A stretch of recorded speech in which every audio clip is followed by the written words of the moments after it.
Hi friends, welcome to my channel. ಈ ವಿಡಿಯೋದಲ್ಲಿ ನಾವು ಕರ್ನಾಟಕ ಶಾಲಾ ಪರೀಕ್ಷೆ ಮತ್ತು ಮೌಲ್ಯ ನಿರ್ಣಯ ಮಂಡಳಿ ಅವರ ಕಡೆಯಿಂದ ಬಿಟ್ಟಿರ್ತಕ್ಕಂಥ ಮಾದರಿ ಪ್ರಶ್ನೆ ಪತ್ರಿಕೆ 3 ವಿಷಯ ಸಮಾಜ ವಿಜ್ಞಾನ. ಈ ಒಂದು ಮಾದರಿ ಪ್ರಶ್ನೆ ಪತ್ರಿಕೆ 3 ಈ ವಿಡಿಯೋದಲ್ಲಿ ನಾವು ನೋಡೋಣ. ಎಕ್ಸಾಮ್ ಬರೆಯಲು ನಿಮಗೆ ಒಟ್ಟು ಸಮಯ ಎಷ್ಟಿರುತ್ತೆ ಅಂದರೆ 3 ಗಂಟೆ 15 ನಿಮಿಷಗಳು. ಎಷ್ಟು ಅಂಕದ ಎಕ್ಸಾಮ್ ಅಂದರೆ 80 ಅಂಕದ ಒಂದು ಕ್ವಶನ್ ಪೇಪರ್. ನೋಡಿ, ಮೊದಲನೇದಾಗಿ ಪರೀಕ್ಷಾರ್ಥಿಗಳಿಗಾಗಿ ಸಾಮಾನ್ಯ ಸೂಚನೆಗಳನ್ನು ಕೊಟ್ಟಿರ್ತಾರೆ. ಇವು ನೀವು ಓದ್ಕೊಳ್ಳೇಬೇಕು, ಯಾಕಂದರೆ ವೆರಿ ಇಂಪಾರ್ಟೆಂಟ್. ನೋಡಿ, ಮೊದಲೇದು, ಈ ಪ್ರಶ್ನೆ ಪತ್ರಿಕೆಯು ಒಟ್ಟು 38 ಪ್ರಶ್ನೆಗಳನ್ನು ಹೊಂದಿದೆ. 2 ಪ್ರಶ್ನೆಗಳಿಗೆ ಕೊಟ್ಟಿರುವ ಸೂಚನೆಗಳನ್ನು ಪಾಲಿಸಿ. ಇನ್ನು ಬಲಭಾಗದಲ್ಲಿ ಕೊಟ್ಟಿರುವ ಅಂಕಿಗಳು ಪ್ರಶ್ನೆಗಳಿಗಿರುವ ಪೂರ್ಣ ಅಂಕಗಳನ್ನು ತೋರಿಸುತ್ತವೆ.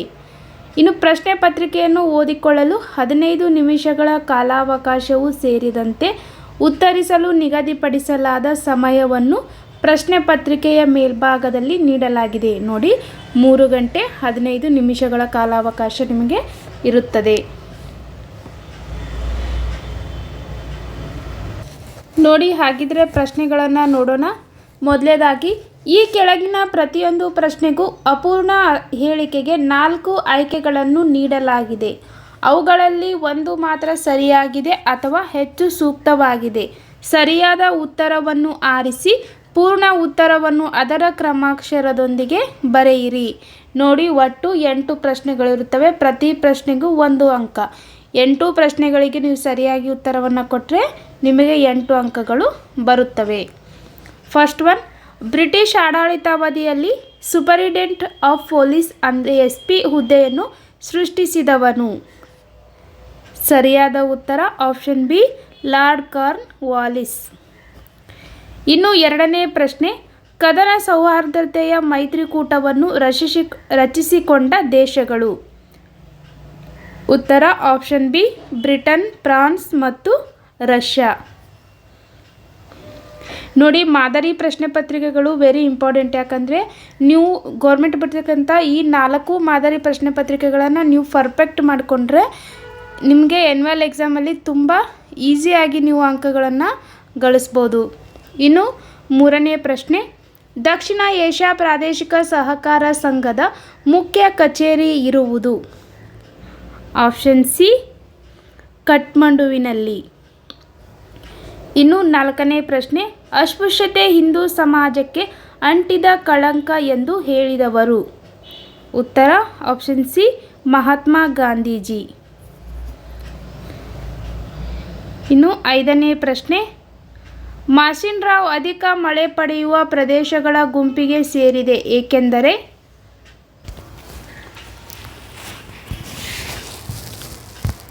ಉತ್ತರ ಆಪ್ಷನ್ ಡಿ, ಅದು ವಾರ್ಷಿಕ 250 ಸೆಂಟಿಮೀಟರ್ಗಿಂತ ಹೆಚ್ಚು ಮಳೆ ಪಡೆಯುತ್ತದೆ. ಇನ್ನು 6ನೇ ಪ್ರಶ್ನೆ,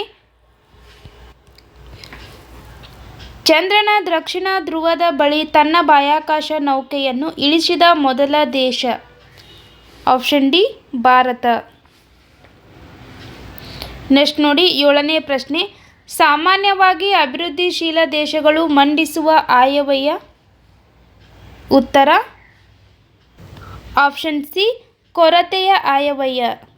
ಇನ್ನು 8ನೇ ಪ್ರಶ್ನೆ, ಸಾಮಾನ್ಯವಾಗಿ ಹಿರಿಯ ನಾಗರಿಕರು ಮತ್ತು ಪಿಂಚಣಿದಾರರು ತೆರೆಯುವ ಬ್ಯಾಂಕ್ ಖಾತೆ. ಉತ್ತರ ಆಪ್ಷನ್ ಎ, ಉಳಿತಾಯ ಖಾತೆ. ಇನ್ನು ನೆಕ್ಸ್ಟ್ ನೋಡಿ, ಈ ಪ್ರತಿಯೊಂದು ಪ್ರಶ್ನೆಗೆ ಒಂದು ವಾಕ್ಯದಲ್ಲಿ ಉತ್ತರಿಸಿ. 9ನೇ ಪ್ರಶ್ನೆ, ಮೇಲುಕೋಟೆ ಚೆಲುವನಾರಾಯಣ ಸ್ವಾಮಿಗೆ ರಾಜಮುಡಿ ಎಂಬ ಕಿರೀಟವನ್ನು ಅರ್ಪಿಸಿದವರು ಯಾರು. ಉತ್ತರ ರಾಜ ಒಡೆಯರು. 10ನೇ ಪ್ರಶ್ನೆ, ರಷ್ಯಾ ಜರ್ಮನಿಯಿಂದ ಯುದ್ಧರಹಿತ ಒಪ್ಪಂದ ಮಾಡಿಕೊಂಡಿತು ಏಕೆ. 1917ರಲ್ಲಿ ರಷ್ಯಾದಲ್ಲಿ ಸಮಾಜವಾದಿ ಕ್ರಾಂತಿ ಸಂಭವಿಸಿದ್ದರಿಂದ ರಷ್ಯಾ ಜರ್ಮನಿಯೊಂದಿಗೆ ಯುದ್ಧರಹಿತ ಒಪ್ಪಂದ ಮಾಡಿಕೊಂಡಿತು. ಇನ್ನು 11ನೇ ಪ್ರಶ್ನೆ, ನರ್ಮದಾ ಬಚಾವೋ ಆಂದೋಲನವನ್ನು ಯಾವ ರಾಜ್ಯದಲ್ಲಿ ಹಮ್ಮಿಕೊಳ್ಳಲಾಯಿತು. ಉತ್ತರ ಗುಜರಾತ್. ಇನ್ನು 12ನೇ ಪ್ರಶ್ನೆ, ಕೇರಳ ಸಾಹಿತ್ಯ ಪರಿಷತ್ ನೇತೃತ್ವ ವಹಿಸಿದ್ದ ಪರಿಸರ ಸಂರಕ್ಷಣಾ ಚಳವಳಿಯನ್ನು ಹೆಸರಿಸಿ. ಉತ್ತರ ಮೌನ ಕಣಿವೆ ಆಂದೋಲನ. ಆನ್ಸರ್ ಮೌನ ಕಣಿವೆ ಆಂದೋಲನ. ಇನ್ನು 13ನೇ ಪ್ರಶ್ನೆ ನೋಡಿ, ಸಾರಿಗೆ ಎಂದರೇನು? ಉತ್ತರ ವಸ್ತುಗಳು, ಸೇವೆಗಳು, ಮಾಹಿತಿ ಮತ್ತು ಸರಕುಗಳನ್ನು ಒಂದು ಸ್ಥಳದಿಂದ ಮತ್ತೊಂದು ಸ್ಥಳಕ್ಕೆ ಸಾಗಿಸುವುದನ್ನು ಏನಂತ ಕರಿತೀವಿ? ಸಾರಿಗೆ ಎಂದು ಕರೆಯುತ್ತೇವೆ. 14ನೇ ಪ್ರಶ್ನೆ, ಆಸಿಯಾನ್ದ ಕೇಂದ್ರ ಕಚೇರಿ ಎಲ್ಲಿದೆ? ಉತ್ತರ ಇಂಡೋನೇಷಿಯಾದ ಜಕಾರ್ತಾನಲ್ಲಿದೆ. 15ನೇ ಪ್ರಶ್ನೆ, ಅಧಿಕಾರ ವಿಕೇಂದ್ರೀಕರಣ ಎಂದರೇನು? ಉತ್ತರ ಪ್ರತಿಯೊಂದು ಹಳ್ಳಿಯ ಆಡಳಿತದ ಅಧಿಕಾರ ಹಾಗೂ ಹಳ್ಳಿಯ ಅಭಿವೃದ್ಧಿಯ ಜವಾಬ್ದಾರಿಯನ್ನು ಹಳ್ಳಿಯ ಜನರಿಗೆ ವಹಿಸಿಕೊಡುವುದನ್ನು ವಿಕೇಂದ್ರೀಕರಣ ಎನ್ನುವರು. 16ನೇ ಪ್ರಶ್ನೆ, ಉದ್ದಿಮೆದಾರರು ಪ್ರಾಂತೀಯ ತಾರತಮ್ಯವನ್ನು ನಿವಾರಿಸಲು ಸಹಾಯ ಮಾಡುತ್ತಾರೆ ಹೇಗೆ? ಉತ್ತರ ಉದ್ದಿಮೆದಾರರು ಗ್ರಾಮೀಣ ಪ್ರದೇಶದಲ್ಲಿ ಕೈಗಾರಿಕೆಗಳನ್ನು ಸ್ಥಾಪಿಸಿ ಪ್ರಾಂತೀಯ ತಾರತಮ್ಯಗಳನ್ನು ನಿವಾರಿಸುವನು. ನೆಕ್ಸ್ಟ್ ನೋಡಿ,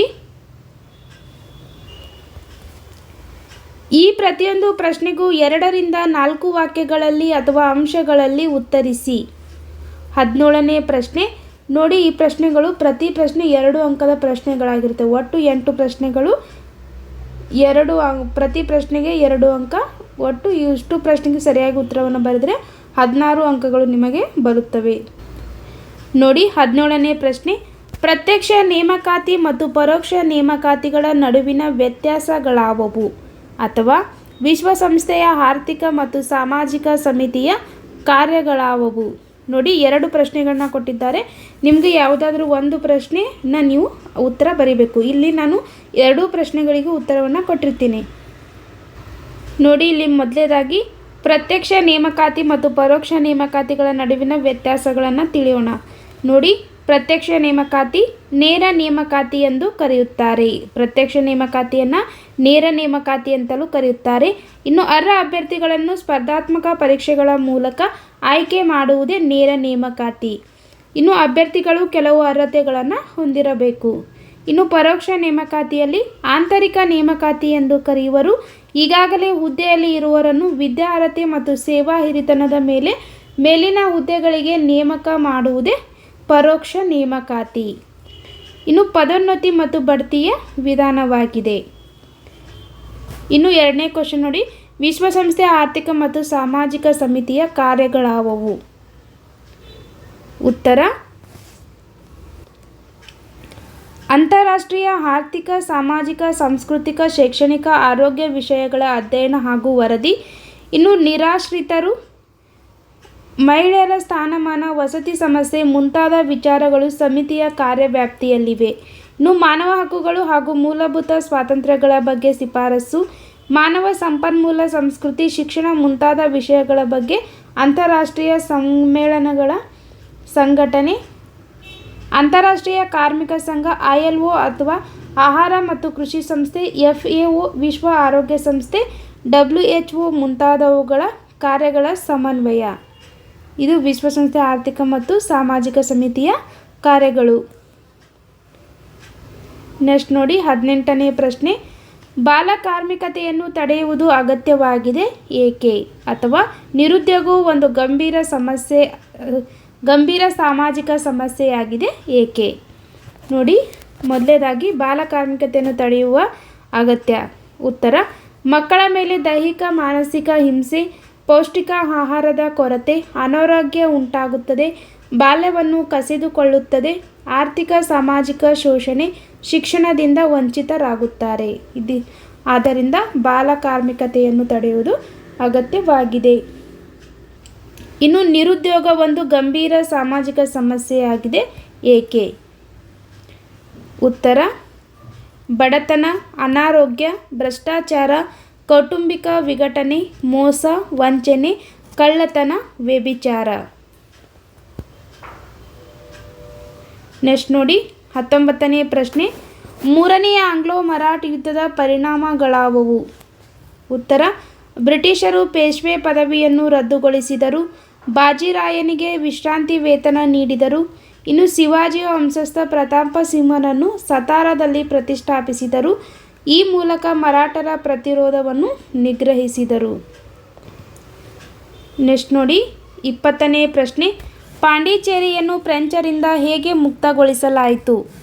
ಉತ್ತರ: ಸ್ವಾತಂತ್ರ್ಯ ನಂತರವೂ ಪಾಂಡಿಚೇರಿ, ಕಾರೈಕಲ್, ಮಾಹೆ, ಚಂದ್ರನಗರಗಳು ಫ್ರೆಂಚರ ವಸಾಹತುಗಳಾಗಿದ್ದವು. ಫ್ರೆಂಚರು ಇವುಗಳ ಮೇಲಿನ ಹಿಡಿತವನ್ನು ಮತ್ತಷ್ಟು ಹೆಚ್ಚಿಸಿದರು. ಕಾಂಗ್ರೆಸ್ ಮತ್ತು ಕಮ್ಯುನಿಸ್ಟ್ ಇತರ ಸಂಘಟನೆಗಳಿಂದ ಹೋರಾಟ. 1954ರಲ್ಲಿ ಭಾರತಕ್ಕೆ ಸೇರ್ಪಡೆ. ಇನ್ನು 1962ರಲ್ಲಿ ಪಾಂಡಿಚೇರಿ ಕೇಂದ್ರಾಡಳಿತ ಪ್ರದೇಶವಾಯಿತು. ಈ ರೀತಿ ಪಾಂಡಿಚೇರಿಯನ್ನು ಫ್ರೆಂಚರಿಂದ ಮುಕ್ತಗೊಳಿಸಲಾಯಿತು.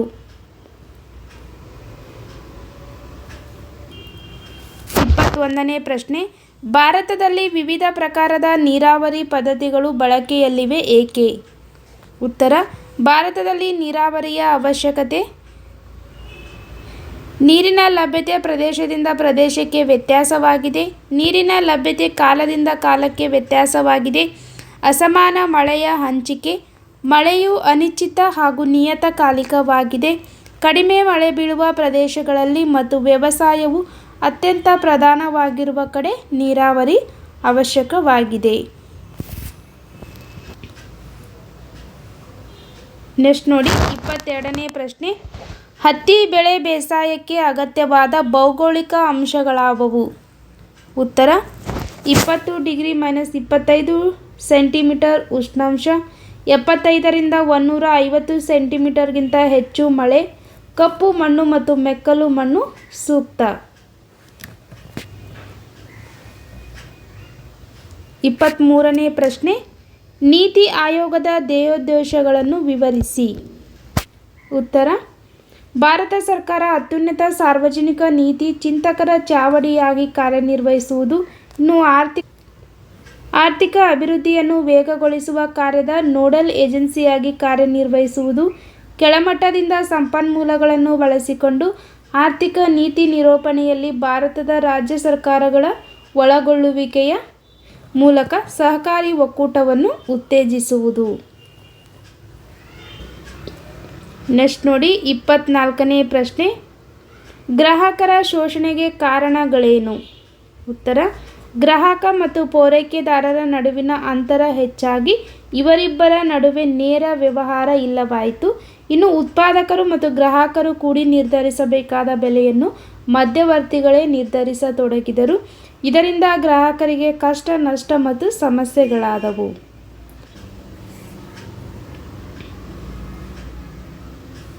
ಇನ್ನು ನೆಕ್ಸ್ಟ್ ನೋಡಿ 3 ಅಂಕದ ಪ್ರಶ್ನೆಗಳು. ಈ ಪ್ರತಿಯೊಂದು ಪ್ರಶ್ನೆಗೂ 6 ವಾಕ್ಯಗಳಲ್ಲಿ ಅಥವಾ ಅಂಶಗಳಲ್ಲಿ ಉತ್ತರಿಸಿ. ನೋಡಿ 9 ಪ್ರಶ್ನೆಗಳಿರುತ್ತವೆ. ಪ್ರತಿ ಪ್ರಶ್ನೆಗೂ 3 ಅಂಕ. 9 ಪ್ರಶ್ನೆಗಳಿಗೂ ಸರಿಯಾಗಿ ಉತ್ತರವನ್ನು ಕೊಟ್ಟರೆ 27 ಅಂಕಗಳು ನಿಮಗೆ ಬರುತ್ತವೆ. ಮೊದಲನೇದಾಗಿ ನೋಡಿ 25ನೇ ಪ್ರಶ್ನೆ. ಪ್ಲಾಸಿ ಕದನದ ಕಾರಣ ಮತ್ತು ಪರಿಣಾಮಗಳನ್ನು ವಿವರಿಸಿ ಅಥವಾ ಭಾರತದಲ್ಲಿ ಬ್ರಿಟಿಷರು ಜಾರಿಗೆ ತಂದ ರೈತವಾರಿ ಪದ್ಧತಿಯನ್ನು ವಿವರಿಸಿ. ಮೊದಲನೇದಾಗಿ ನೋಡಿ ಪ್ಲಾಸಿ ಕದನಕ್ಕೆ ಕಾರಣ ಮತ್ತು ಪರಿಣಾಮಗಳನ್ನು ನೋಡೋಣ. ಉತ್ತರ: ಪ್ಲಾಸಿ ಕದನಕ್ಕೆ ಕಾರಣಗಳು: ದಸ್ತಕಗಳ ದುರುಪಯೋಗ, ಅನುಮತಿ ಇಲ್ಲದೆ ಕೋಟೆಯ ದುರಸ್ತಿ, ಕಪ್ಪು ಕೋಟೆ ದುರಂತ. ನೋಡಿ ಇಲ್ಲಿ ನೀವು ವಾಕ್ಯ ರೂಪದಲ್ಲಿ ಉತ್ತರವನ್ನು ಬರೆಯುವುದಕ್ಕಿಂತ ಅಂಶಗಳಲ್ಲಿ ಉತ್ತರವನ್ನು ಬರೆಯುವುದು ಈಸಿ. ಯಾಕಂದರೆ ನಿಮಗೆ ಬೇಗ ನೆನಪಿಗೆ ಬರುತ್ತವೆ. ಆದ್ದರಿಂದ ಅಂಶಗಳಲ್ಲಿಯೇ ಉತ್ತರವನ್ನು ನೆನಪಿಟ್ಕೋಬೇಕು. ಇನ್ನು ನೋಡಿ ಪ್ಲಾಸಿ ಕದನದ ಪರಿಣಾಮಗಳು. ಮೀರ್ ಜಾಫರ್ ಬಂಗಾಳದ ನವಾಬನಾದನು. ಕಂಪನಿಯು ಬಂಗಾಳ ಪ್ರಾಂತ್ಯದಲ್ಲಿ ವ್ಯಾಪಾರ ನಡೆಸಲು ಅನಿರ್ಬಂಧಿತ ಹಕ್ಕನ್ನು ಪಡೆಯಿತು. ಮೀರ್ ಜಾಫರ್ ಕಂಪನಿಗೆ 17,70,00,000 ರು ನೀಡಿದನು. ಇನ್ನು ಭಾರತೀಯರಿಲ್ಲದ ಅನೈತಿಕ ಅಸಂಘಟನೆ ಮತ್ತು ವ್ಯಾಪಾರಿ ವರ್ಗದ ಲೋಭಿತನವನ್ನು ಪ್ರದರ್ಶಿಸಿತು. ನೆಕ್ಸ್ಟ್ ನೋಡಿ 2ನೇ ಪ್ರಶ್ನೆ. ಭಾರತದಲ್ಲಿ ಬ್ರಿಟಿಷರು ಜಾರಿಗೆ ತಂದ ರೈತವಾರಿ ಪದ್ಧತಿಯನ್ನು ವಿವರಿಸಿ. ಉತ್ತರ: ಅಲೆಕ್ಸಾಂಡರ್ ರೀಡ್ ಮತ್ತು ಥಾಮಸ್ ಮನ್ರೋ ಅವರು ರೈತವಾರಿ ಪದ್ಧತಿಯನ್ನು ಜಾರಿಗೆ ತಂದರು. ಮದ್ರಾಸು ಮತ್ತು ಮೈಸೂರು ಪ್ರಾಂತ್ಯಗಳಲ್ಲಿ ಪದ್ಧತಿಯನ್ನು ಜಾರಿಗೊಳಿಸಲಾಯಿತು. ಸರ್ಕಾರ ಮತ್ತು ರೈತರ ನಡುವೆ ನೇರ ಸಂಪರ್ಕವಿತ್ತು. ರೈತರೇ ಭೂ ಮಾಲೀಕರಾದರು. ಇನ್ನು ಉತ್ಪನ್ನದ ಶೇಕಡ 50ರಷ್ಟು ಭಾಗವನ್ನು ಕಂದಾಯವಾಗಿ ನಿಗದಿಗೊಳಿಸಲಾಯಿತು. ರೈತರು ಸಾಲದ ಸುಳಿಗೆ ಸಿಲುಕಿದರು. ಇದಿಷ್ಟು ಬ್ರಿಟಿಷರು ಭಾರತದಲ್ಲಿ ಜಾರಿಗೆ ತಂದ ರೈತವಾರಿ ಪದ್ಧತಿ. ನೆಕ್ಸ್ಟ್ ನೋಡಿ 26ನೇ ಪ್ರಶ್ನೆ. ನಿತ್ಯ ಹರಿದ್ವರ್ಣದ ಅರಣ್ಯಗಳು ಮತ್ತು ಮರುಭೂಮಿ ಅರಣ್ಯಗಳ ನಡುವಿನ ವ್ಯತ್ಯಾಸಗಳಾವುವು? ಅಥವಾ ರಾಷ್ಟ್ರೀಯ ಹೆದ್ದಾರಿಗಳ ಮಹತ್ವವೇನು? ಮೊದಲನೇದಾಗಿ ನೋಡಿ, ನಿತ್ಯ ಹರಿದ್ವರ್ಣ ಮತ್ತು ಮರುಭೂಮಿ ಅರಣ್ಯಗಳ ನಡುವಿನ ವ್ಯತ್ಯಾಸ. ನಿತ್ಯ ಹರಿದ್ವರ್ಣ ಅರಣ್ಯಗಳು 250 ಸೆಂಟಿಮೀಟರ್ಗಿಂತ ಅಧಿಕ ಮಳೆ ಬೀಳುವ ಪ್ರದೇಶಗಳಲ್ಲಿ ಹರಡಿವೆ. ಇವು ಪಶ್ಚಿಮ ಘಟ್ಟಗಳು, ಅಸ್ಸಾಂ, ಮೇಘಾಲಯ, ತ್ರಿಪುರ, ಮಣಿಪುರ್, ಅಂಡಮಾನ್ ನಿಕೋಬಾರ್ ಹಾಗೂ ಲಕ್ಷದ್ವೀಪಗಳಲ್ಲಿ ಕಂಡುಬರುತ್ತವೆ. ವರ್ಷವಿಡೀ ಹಸಿರಾಗಿರುತ್ತವೆ. ಮರುಭೂಮಿ ಅರಣ್ಯಗಳು 75ರಿಂದ 750 ಸೆಂಟಿಮೀಟರ್ ಮಳೆ, ಆಳವಾದ ಬೇರುಗಳನ್ನು ಹೊಂದಿವೆ. ರಾಜಸ್ಥಾನ್ ಥಾರ್ ಮರುಭೂಮಿಯಲ್ಲಿ ಕಂಡುಬರುತ್ತವೆ. ಇನ್ನು ಕುರುಚಲು ಜಾತಿ ಮುಳ್ಳು ಕಂಟಿಗಳಿಂದ ಕೂಡಿವೆ. ಇನ್ನು ನೋಡಿ 2ನೇ ಪ್ರಶ್ನೆ. ರಾಷ್ಟ್ರೀಯ ಹೆದ್ದಾರಿಗಳ ಮಹತ್ವವೇನು? ಉತ್ತರ: ಆರ್ಥಿಕವಾಗಿ, ರಾಜಕೀಯವಾಗಿ ಹೆಚ್ಚು ಪ್ರಾಮುಖ್ಯತೆಯನ್ನು ಪಡೆದಿವೆ. ಸರಕು ಸಾಮಗ್ರಿಗಳನ್ನು ಅತ್ಯಲ್ಪ ಅವಧಿಯಲ್ಲಿ ದೇಶದ ಒಂದು ಕಡೆಯಿಂದ ಮತ್ತೊಂದು ಕಡೆಗೆ ಕಡಿಮೆ ವೆಚ್ಚದಲ್ಲಿ ಸಾಗಿಸಬಹುದು. ಭಾರತವನ್ನು ಭಾವನಾತ್ಮಕವಾಗಿ ಬೆಸೆದಿರುತ್ತದೆ. ಇನ್ನು ರಾಷ್ಟ್ರೀಯ ಏಕತೆಯನ್ನು ಮೂಡಿಸುವಲ್ಲಿ ಪ್ರಮುಖ ಪಾತ್ರ ವಹಿಸುತ್ತವೆ. ಯಾವುವು? ರಾಷ್ಟ್ರೀಯ ಹೆದ್ದಾರಿಗಳು. ನೆಕ್ಸ್ಟ್ ನೋಡಿ 27ನೇ ಪ್ರಶ್ನೆ. ಗ್ರಾಮೀಣ ಅಭಿವೃದ್ಧಿಯ ಮಹತ್ವವನ್ನು ವಿವರಿಸಿ. ಅಥವಾ ಸಾರ್ವಜನಿಕ ಹಣಕಾಸು ಮತ್ತು ವೈಯಕ್ತಿಕ ಹಣಕಾಸುಗಳ ನಡುವಿನ ವ್ಯತ್ಯಾಸಗಳನ್ನು ವಿವರಿಸಿ. ಮೊದಲನೇದಾಗಿ ನೋಡಿ, ಗ್ರಾಮೀಣ ಅಭಿವೃದ್ಧಿಯ ಮಹತ್ವ. ಗ್ರಾಮಗಳಿಗೆ ಮೂಲ ಸೌಕರ್ಯ ಒದಗಿಸುವುದು, ಗ್ರಾಮೀಣ ಜನರು ದುಡಿಯುವ ಸಾಮರ್ಥ್ಯ ಹೆಚ್ಚಿಸುವುದು, ಕೃಷಿಯನ್ನು ಲಾಭದಾಯಕ ಮತ್ತು ಆಕರ್ಷಕವಾಗಿಸುವುದು, ಗ್ರಾಮೀಣ ಜನರ ವಲಸೆಯನ್ನು ತಪ್ಪಿಸುವುದು, ಕೃಷಿ ಉತ್ಪನ್ನಗಳನ್ನು ಮೌಲ್ಯವರ್ಧನೆ ಮಾಡುವುದು, ಉದ್ಯೋಗಾವಕಾಶಗಳನ್ನು ಹೆಚ್ಚಿಸುವುದು, ಸಣ್ಣ ಮತ್ತು ಗುಡಿ ಕೈಗಾರಿಕೆಗಳ ಅಭಿವೃದ್ಧಿ, ನಗರ ಸೌಲಭ್ಯಗಳು ಗ್ರಾಮದಲ್ಲಿ ದೊರೆಯುವುದು, ಅಭಿವೃದ್ಧಿಯ ಪ್ರಕ್ರಿಯೆಯಲ್ಲಿ ಹಳ್ಳಿಗರು ಭಾಗವಹಿಸುವುದು. ಇದಿಷ್ಟು ಗ್ರಾಮೀಣ ಅಭಿವೃದ್ಧಿಯ ಮಹತ್ವ. ಇನ್ನು ಸಾರ್ವಜನಿಕ ಹಣಕಾಸು ಮತ್ತು ವೈಯಕ್ತಿಕ ಹಣಕಾಸುಗಳ ನಡುವಿನ ವ್ಯತ್ಯಾಸ ನೋಡಿ. ವೈಯಕ್ತಿಕ ಹಣಕಾಸು, ಸಾರ್ವಜನಿಕ ಹಣಕಾಸು. ಮೊದಲನೇದಾಗಿ ವೈಯಕ್ತಿಕ ಹಣಕಾಸು ವ್ಯಕ್ತಿ ಅಥವಾ ಕುಟುಂಬದ ಆದಾಯ ವೆಚ್ಚಗಳಿಗೆ ಸಂಬಂಧಿಸಿದೆ. ಆದಾಯಕ್ಕೆ ತಕ್ಕಂತೆ ವೆಚ್ಚ ಮಾಡಲಾಗುತ್ತದೆ. ಹಣಕಾಸಿನ ವ್ಯವಹಾರಗಳನ್ನು ಗೌಪ್ಯವಾಗಿಡಲಾಗುತ್ತದೆ. ವ್ಯಕ್ತಿ ಅಥವಾ ಕುಟುಂಬ ಉಳಿತಾಯ ಮಾಡಿದರೆ ಅದು ಅವರ ಪ್ರಗತಿ ಅಭಿವೃದ್ಧಿಗೆ ಪೂರಕವಾಗಿರುತ್ತದೆ. ಇನ್ನು ಸಾರ್ವಜನಿಕ ಹಣಕಾಸು ಸರ್ಕಾರದ ಆದಾಯ ವೆಚ್ಚಗಳಿಗೆ ಸಂಬಂಧಿಸಿದೆ. ವೆಚ್ಚಗಳಿಗೆ ತಕ್ಕಂತೆ ಆದಾಯವನ್ನು ಹೊಂದಿಸಲಾಗುತ್ತದೆ. ಇನ್ನು ಇದನ್ನು ಮಾಧ್ಯಮಗಳಲ್ಲಿ ಪ್ರಚಾರ ಮಾಡಲಾಗುತ್ತದೆ. ಸರ್ಕಾರವು ಉಳಿತಾಯ ಮಾಡಿದರೆ ದೇಶದ ಪ್ರಗತಿಯನ್ನು ಕುಂಠಿತಗೊಳಿಸುತ್ತದೆ. ನೆಕ್ಸ್ಟ್ ನೋಡಿ 28ನೇ ಪ್ರಶ್ನೆ. ಬ್ಯಾಂಕುಗಳು ಸಲ್ಲಿಸುವ ಸೇವೆಗಳಾವುವು? ಅಥವಾ ಜಿಲ್ಲಾ ಕೈಗಾರಿಕಾ ಕೇಂದ್ರಗಳು ಒದಗಿಸುವ ಸೇವೆಗಳಾವುವು? ಮೊದಲನೇದಾಗಿ ಬ್ಯಾಂಕುಗಳು ಸಲ್ಲಿಸುವ ಸೇವೆಗಳು. ಉತ್ತರ: ಸಾರ್ವಜನಿಕರಿಂದ ಠೇವಣಿ ಅಂಗೀಕರಿಸುವುದು, ಸಾಲಗಳನ್ನು ಕೊಡುವುದು, ಹಣವನ್ನು ವರ್ಗಾಯಿಸುವುದು, ಭದ್ರತಾ ಕಪಾಟುಗಳನ್ನು ಬಾಡಿಗೆಗೆ ಕೊಡುವುದು, ಖರ್ಚು ಕಾರ್ಡು ಮತ್ತು ಜಮಾ ಕಾರ್ಡು ಕೊಡುವುದು. ಇನ್ನು ಹಣದ ವಹಿವಾಟನ್ನು ಮಾಡುತ್ತವೆ, ಹಣದ ಭದ್ರತೆಯನ್ನು ಕಾಪಾಡುತ್ತವೆ, ಸಹಿಗಳಿಗೆ ಜವಾಬ್ದಾರಿ ಹಾಕುವುದು, ಸಾಲಪತ್ರಗಳನ್ನು ಮತ್ತು ಜವಾಬ್ದಾರಿ ಪತ್ರವನ್ನು ಕೊಡುವುದು, ಸರ್ಕಾರದ ಹಣಕಾಸಿನ ವ್ಯವಹಾರ ನಿರ್ವಹಿಸುವುದು, ಜಮಾ ಕಾರ್ಡು ಕೊಡುವುದು, ಖಾಸಗಿ ಸಾಲಗಳು, ಮನೆ ಕಟ್ಟಲು, ವಾಹನ ಖರೀದಿಸಲು ಸಾಲ ಕೊಡುವುದು, ವ್ಯಾಪಾರಕ್ಕೆ ಬೇಕಾದ ಸಾಲಗಳು, ಭದ್ರತಾ ಅಥವಾ ರಕ್ಷಣಾ ಕಪಾಟುಗಳನ್ನು ಕೊಡುವುದು, ಡೆಬಿಟ್ ಕಾರ್ಡುಗಳು, ಭರವಸೆ ಸೇವೆಗಳು, ಹಣದ ಭದ್ರತೆಯನ್ನು ಕಾಪಾಡುವುದು,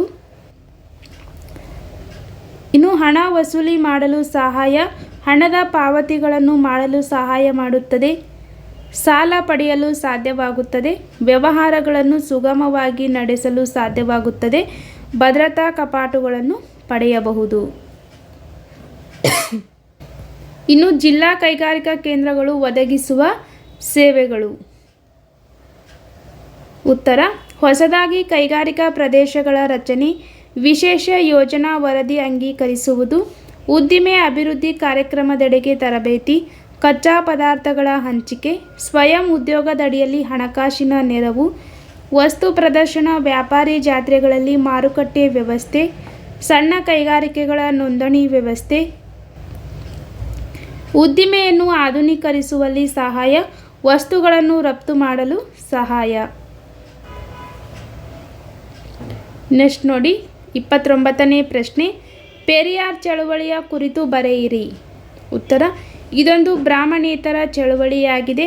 ಬ್ರಾಹ್ಮಣೇತರರಿಗೆ ಸರ್ಕಾರಿ ರಂಗದಲ್ಲಿದ್ದ ಅವಕಾಶಗಳಲ್ಲಿ ಜನಸಂಖ್ಯೆ ಅನುಗುಣವಾಗಿ ಪ್ರಾತಿನಿಧ್ಯ ಸಿಗಬೇಕೆಂದು ಹೋರಾಟ. ತಮಿಳುನಾಡಿನಲ್ಲಿ 1916ರಲ್ಲಿ ಜಸ್ಟಿಸ್ ಪಾರ್ಟಿ ಚಳವಳಿಯನ್ನು ಮುನ್ನಡೆಸಿತು. 1925ರಲ್ಲಿ ಆತ್ಮಗೌರವ ಚಳವಳಿಯನ್ನು ಆರಂಭಿಸಲಾಯಿತು. 1926ರಲ್ಲಿ ಸೆಲ್ಫ್ ರೆಸ್ಪೆಕ್ಟ್ ಲೀಗ್ ಆರಂಭಿಸಿದರು. ಇನ್ನು ತಮಿಳು ಭಾಷೆ ದ್ರಾವಿಡ ಭಾಷೆ ಎಂದರು. 1924ರ ಕೇರಳದ ವೈಕಂನಲ್ಲಿ ಅಸ್ಪೃಶ್ಯರಿಗೆ ದೇವಾಲಯ ಪ್ರವೇಶ ಚಳವಳಿಯಲ್ಲಿ ಭಾಗಿ. ಇನ್ನು ರಿವೋಲ್ಟ್ ಪತ್ರಿಕೆಯನ್ನು ಹುಟ್ಟು ಹಾಕಿದರು. ಇದಿಷ್ಟು ಪೆರಿಯಾರ್ ಚಳವಳಿಯ ಕುರಿತು. ನೆಕ್ಸ್ಟ್ ನೋಡಿ 30ನೇ ಪ್ರಶ್ನೆ. 1857ರ ಪ್ರಥಮ ಸ್ವಾತಂತ್ರ್ಯ ಸಂಗ್ರಾಮದ ಪರಿಣಾಮಗಳು ಯಾವುವು? ಉತ್ತರ: ಬ್ರಿಟಿಷ್ ಈಸ್ಟ್ ಇಂಡಿಯಾ ಕಂಪನಿ ಕೊನೆಗೊಂಡಿತು. ಭಾರತವು ಬ್ರಿಟಿಷ್ ರಾಣಿಯ ಆಡಳಿತಕ್ಕೆ ಒಳಪಟ್ಟಿತು. ಭಾರತದ ವ್ಯವಹಾರವನ್ನು ಭಾರತದ ವ್ಯವಹಾರಗಳ ಕಾರ್ಯದರ್ಶಿಗೆ ಒಪ್ಪಿಸಲಾಯಿತು. ಇನ್ನು 1858ರಲ್ಲಿ ಬ್ರಿಟನ್ ರಾಣಿ ಘೋಷಣೆ ಹೊರಡಿಸಿದರು. ಭಾರತೀಯ ಪ್ರೀತಿ ಬೆಂಬಲ ವಿಶ್ವಾಸವಿಲ್ಲದಿದ್ದರೆ ಶಾಂತಿಯಿಂದ ಆಳಲು ಸಾಧ್ಯವಿಲ್ಲವೆಂದು ಅರಿತರು. ಇನ್ನು ಭಾರತೀಯರ ಸ್ವಾತಂತ್ರ್ಯ ಹೋರಾಟಕ್ಕೆ ಹೊಸ ದಿಕ್ಸೂಚಿಯನ್ನು ನೀಡಿತು. ನೆಕ್ಸ್ಟ್ 31ನೇ ಪ್ರಶ್ನೆ. ಭಾರತದ ವಿದೇಶಾಂಗ ನೀತಿಯ ಮೂಲ ತತ್ವಗಳಾವುವು? ಉತ್ತರ: ವಸಾಹತುಶಾಹಿತ್ವಕ್ಕೆ ವಿರೋಧ, ಸಾಮ್ರಾಜ್ಯಶಾಹಿತ್ವಕ್ಕೆ ವಿರೋಧ, ವರ್ಣಭೇದ ನೀತಿಗೆ ವಿರೋಧ, ಆಲಿಪ್ತ ನೀತಿ, ಆಫ್ರಿಕಾ ಮತ್ತು ಏಷ್ಯಾದ ಪ್ರಗತಿಗೆ ಪ್ರಥಮ ಆದ್ಯತೆ, ನಿಶಸ್ತ್ರೀಕರಣಕ್ಕೆ ಬೆಂಬಲ, ವಿಶ್ವಸಂಸ್ಥೆ ಮತ್ತು ವಿಶ್ವ ಶಾಂತಿಗೆ ಬೆಂಬಲ. ಇದಿಷ್ಟು ವಿದೇಶಾಂಗ ನೀತಿಯ ಮೂಲ ತತ್ವಗಳು. ನೆಕ್ಸ್ಟ್ ನೋಡಿ 32ನೇ ಪ್ರಶ್ನೆ. ಅಸಂಘಟಿತ ವಲಯದ ಕೆಲಸಗಾರರು ಎದುರಿಸುತ್ತಿರುವ ಸವಾಲುಗಳನ್ನು ವಿವರಿಸಿ. ಉತ್ತರ: ದುಡಿಮೆಗೆ ನಿಗದಿತ ನಿಯಮ ಕಾಯ್ದೆಗಳಿರುವುದಿಲ್ಲ, ಕಾಯ್ದೆ ಕಾನೂನುಗಳಿರುವುದಿಲ್ಲ, ನಿಗದಿತ ಕಾರ್ಯಕ್ಷೇತ್ರವಿರುವುದಿಲ್ಲ, ಕಡಿಮೆ ಕೂಲಿ ನೀಡಲಾಗುತ್ತದೆ, ಉಚಿತ ವೈದ್ಯಕೀಯ ಸೌಲಭ್ಯಗಳಿರುವುದಿಲ್ಲ, ಕೆಲಸಕ್ಕೆ ಭದ್ರತೆ ಇರುವುದಿಲ್ಲ, ಇನ್ನು ನಿಗದಿತ ವೇತನ, ವಿರಾಮ ವೇತನ, ನಿವೃತ್ತಿ ವೇತನ ಹಾಗೂ ಭತ್ಯೆಗಳಿರುವುದಿಲ್ಲ, ಶೋಷಣೆಗೆ ಒಳಗಾಗುವ ಸಾಧ್ಯತೆಗಳಿರುತ್ತವೆ. ಇದಿಟ್ಟು ಅಸಂಘಟಿತ ವಲಯದ ಕೆಲಸಗಾರರು ಎದುರಿಸುವ ಸವಾಲುಗಳು. ನೆಕ್ಸ್ಟ್ ನೋಡಿ 33ನೇ ಪ್ರಶ್ನೆ. ಭೂಕಂಪದ ಪರಿಣಾಮಗಳನ್ನು ವಿವರಿಸಿ. ಉತ್ತರ: ಜನರ ಸಾವು ನೋವು ಮತ್ತು ಆಸ್ತಿ ಪಾಸ್ತಿಗಳಿಗೆ ಹಾನಿ, ಸಾರಿಗೆ ಸಂಪರ್ಕ ಕಡಿತ, ರೋಗಗಳ ಹರಡುವಿಕೆ, ಸಾಗರದ ಅಲೆಗಳು ದಡಗಳಿಗೆ ಅಪ್ಪಳಿಸುವಿಕೆ, ಸುನಾಮಿ, ನದಿಯ ದಿಕ್ಕು ಬದಲಾಗುವಿಕೆ. ಇದಿಷ್ಟು ಭೂಕಂಪದಿಂದಾಗುವ ಪರಿಣಾಮಗಳು. ನೋಡಿ 4 ಅಂಕದ ಪ್ರಶ್ನೆಗಳು. ಈ ಪ್ರತಿಯೊಂದು ಪ್ರಶ್ನೆಗೂ 8 ಅಥವಾ ವಾಕ್ಯಗಳಲ್ಲಿ ಅಥವಾ ಅಂಶಗಳಲ್ಲಿ ಉತ್ತರಿಸಿ. 34ನೇ ಪ್ರಶ್ನೆ. ನಾಲ್ವಡಿ ಕೃಷ್ಣರಾಜ ಒಡೆಯರ ಆಡಳಿತವು ಮೈಸೂರನ್ನು ಒಂದು ಮಾದರಿ ರಾಜ್ಯವನ್ನಾಗಿ ಮಾಡಿತು, ಸಮರ್ಥಿಸಿ. ಅಥವಾ ಸತ್ಯಶೋಧಕ ಸಮಾಜವು ಭಾರತೀಯ ಸಮಾಜವನ್ನು ಸುಧಾರಿಸುವಲ್ಲಿ ಪ್ರಮುಖ ಪಾತ್ರ ವಹಿಸಿತು, ಸಮರ್ಥಿಸಿ.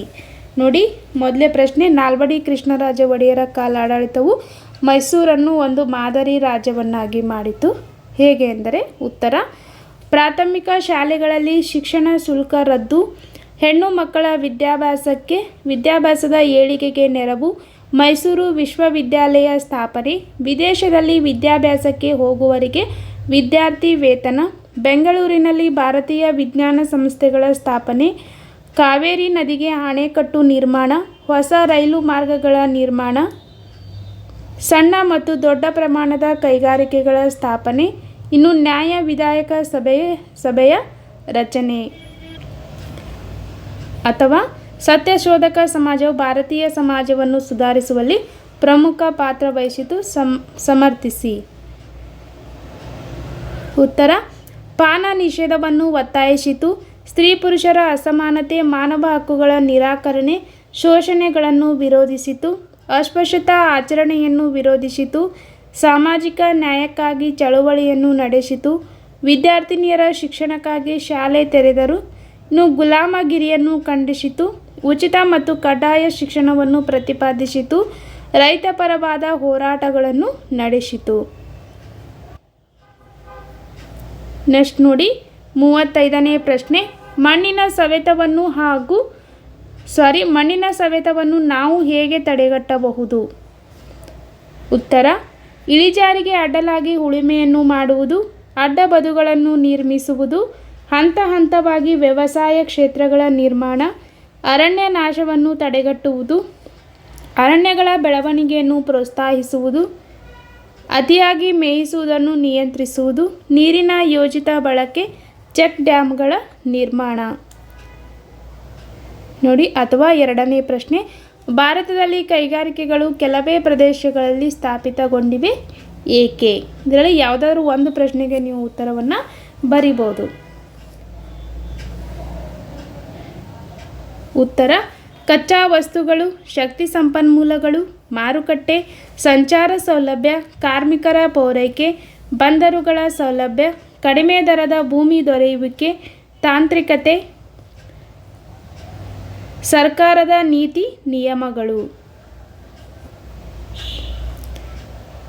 ನೆಕ್ಸ್ಟ್ ನೋಡಿ, 36ನೇ ಪ್ರಶ್ನೆ, ಭಾರತದ ಸ್ವಾತಂತ್ರ್ಯ ಹೋರಾಟದಲ್ಲಿ ಮಂದಗಾಮಿಗಳ ಪಾತ್ರವನ್ನು ವಿವರಿಸಿ. ಉತ್ತರ, ಭಾರತೀಯ ರಾಷ್ಟ್ರೀಯ ಕಾಂಗ್ರೆಸ್ನ ಪ್ರಾರಂಭದ 20 ವರ್ಷಗಳನ್ನು ಮಂದಗಾಮಿ ಯುಗ ಎಂದು ಕರೆಯುವರು. ಪ್ರಾರ್ಥನೆ ಮತ್ತು ಮನವಿಗಳ ಮೂಲಕ ಬೇಡಿಕೆಗಳನ್ನು ಸರ್ಕಾರದ ಮುಂದಿಡುತ್ತಿದ್ದರು.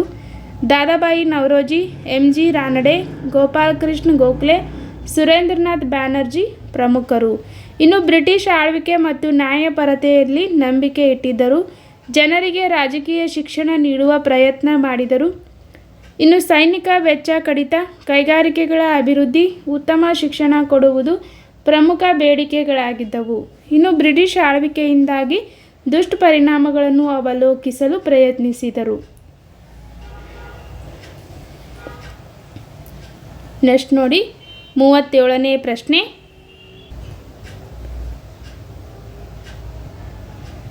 ಭಾರತದಲ್ಲಿ ಇತ್ತೀಚೆಗೆ ಮಹಿಳೆಯರ ಸ್ಥಾನಮಾನದಲ್ಲಿ ಸುಧಾರಣೆಯಾಗುತ್ತಿದೆ, ಏಕೆ?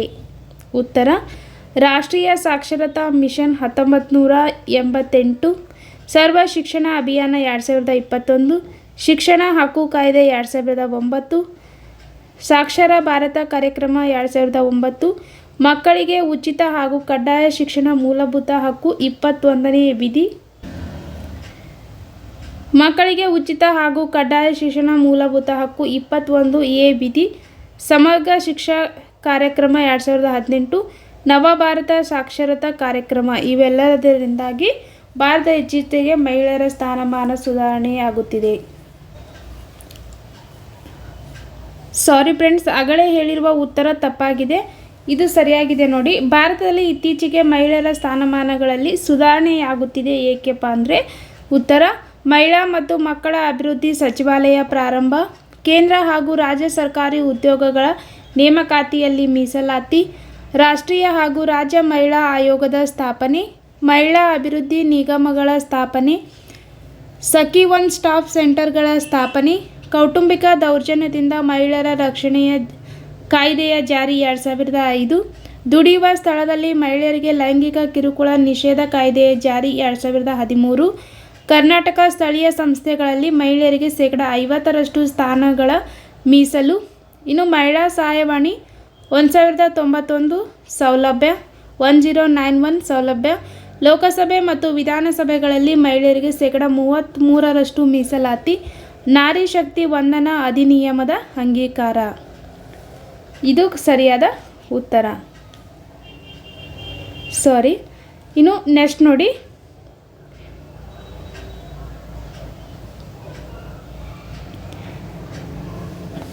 ಮೂವತ್ತೆಂಟನೇ ಪ್ರಶ್ನೆ. ನಿಮಗೆ ನೀಡಿರುವ ಭಾರತದ ನಕ್ಷೆಯಲ್ಲಿ ಕೆಳಗಿನವುಗಳಲ್ಲಿ ಯಾವುದಾದರೂ 5 ಗುರುತಿಸಿ. ನೋಡಿ, ಭಾರತ ನಕ್ಷೆಯಲ್ಲಿ ಒಂದು 5-6 ಪ್ಲೇಸ್ಗಳನ್ನು ನೀವು ಗುರುತಿಸಬೇಕು. ಪ್ರತಿ ಒಂದು ಪ್ಲೇಸನ್ನು ಸರಿಯಾಗಿ ಗುರುತಿಸಿದರೆ ಅದಕ್ಕೆ 1 ಅಂಕ, ಒಟ್ಟು 5 ಅಂಕಗಳು ಈ ಪ್ರಶ್ನೆಯನ್ನು ಹೊಂದಿದೆ. ಎ. ಉತ್ಕಲ ತೀರ, ಕರ್ನಾಟಕ ಸಂಕ್ರಾಂತಿ ವೃತ್ತ, ಕನ್ಯಾಕುಮಾರಿ, ಕೋಶಿ ಯೋಜನೆ, ಸೂರತ್, ಕೋಲ್ಕತ್ತಾ, ಅರಾವಳಿ ಬೆಟ್ಟಗಳು, ಶ್ರೀನಗರ, ಕಾನ್ಪುರ್, ಲಾತೂರ್. ನೋಡಿ, ಈ ರೀತಿ ಪ್ಲೇಸ್ಗಳನ್ನು ನೀವು ಯಾವುದಾದರೂ 5 ಪ್ಲೇಸ್ಗಳನ್ನು ಈ ನಕ್ಷೆಯಲ್ಲಿ ಸರಿಯಾಗಿ ಗುರುತಿಸಬೇಕು. ಗುರುತಿಸಿದರೆ ನಿಮಗೆ 5 ಅಂಕಗಳು ಈಸಿಯಾಗಿ ಬರುತ್ತವೆ.